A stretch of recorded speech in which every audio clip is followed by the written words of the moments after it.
नागपूर शहरातील सुरक्षित ठिकाण मानल्या जाणाऱ्या पोलीस मुख्यालयाजवळील शासकीय क्वार्टर परिसरात गुरुवारी उशिरा रात्री एका तरुणाची जुन्या वैमनस्यातून हत्या करण्यात आली।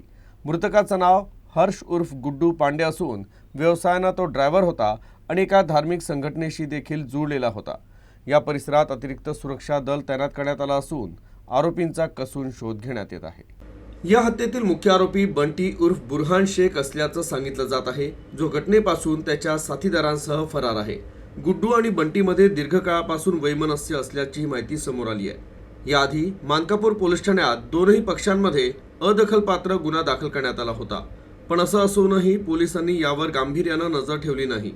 गुड्डूचा भाऊ संदीपनं बंटीचा मित्र राहुल वैरागाडेकडून 10,000 रुपये उसने घेतले होते। 21 जानेवारी रोजी पैशांवरून वाद झाला आणि दुसऱ्या दिवशी गुड्डू आणि त्याचे साथीदार राहुलच्या घरी पोहोचले, जिथे राहुलच्या आई आणि भावाला चाकू दाखवत धमकावण्यात आलं। त्यामुळे संतप्त झालेला बंटी बदला घेण्याचा प्रयत्न करत होता। गुरुवारी रात्री तो शस्त्रांनी सज्ज असलेल्या आपल्या साथीदारांसह पोलीस मुख्यालयाजवळ पोहोचला आणि गुड्डूवर प्राणघातक हल्ला केला।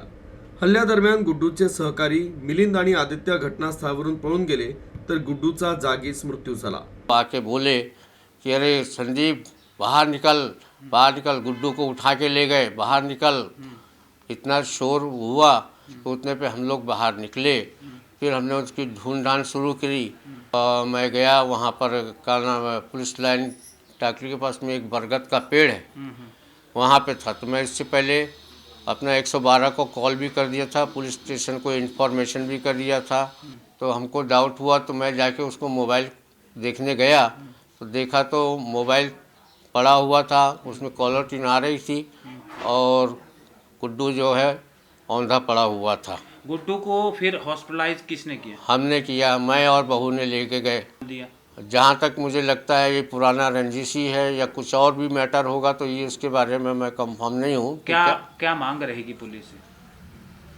पुलिस से हमें तो यही चाहिए कि भाई आप इसकी खोजबीन करके निर्णय लीजिए और सही उसको, जिसने ऐसा गुनाह किया उसको सही दंड मिलना चाहिए। घटनेची माहिती मिळताच मृतकाचे कुटुंबीय आणि स्थानिक रहिवासी घटनास्थळी पोहोचले होते। या घटनेनं परिसरात तणाव निर्माण झाला। गुड्डूचा एका धार्मिक संघटनेशी देखील जवळचा संबंध असल्यानं त्याच्या समर्थकांनी शुक्रवारी सकाळी नागपूरच्या गिट्टीखदान पोलीस ठाण्यात निदर्शनं केली आणि आरोपींवर कठोर कारवाईची मागणी केली। संघटनेच्या कार्यकर्त्यांनी सांगितलं की ही हत्या जुने वैमनस्यातून झाली आहे।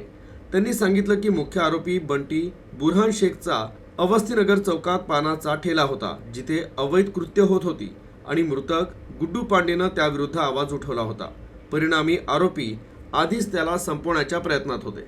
उन्होंने उसको उधार में पैसे दिए थे, ऐसा हमें पता लगा। वो उनको पैसे मांग रहा था वापस, पैसे वो दे नहीं पा रहे थे, इसके लिए वो उनके घर जाके विवाद भी कर चुके थे, ऐसा हमें पता लगा।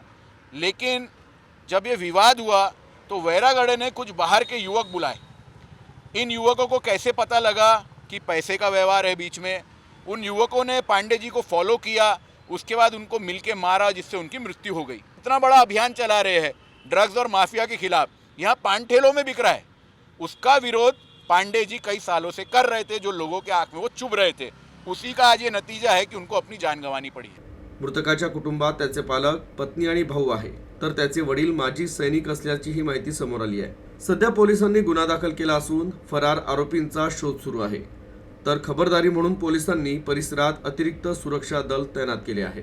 हर्ष उर्फ गुड्डू शिवानंद पांडे, वय 38 वर्ष, राहणार पोलीस लाईन टाकळी यांचा आणि जे आरोपी आहेत शेख बरान आणि पैसे देण्याघेण्यावर त्यांचं वाद आहे आणि त्या अनुषंगाने त्यांचा वाद होऊन त्यामध्ये हे झालेलं आहे, खून झालेलं आहे। पुढील माहिती घेत आहोत।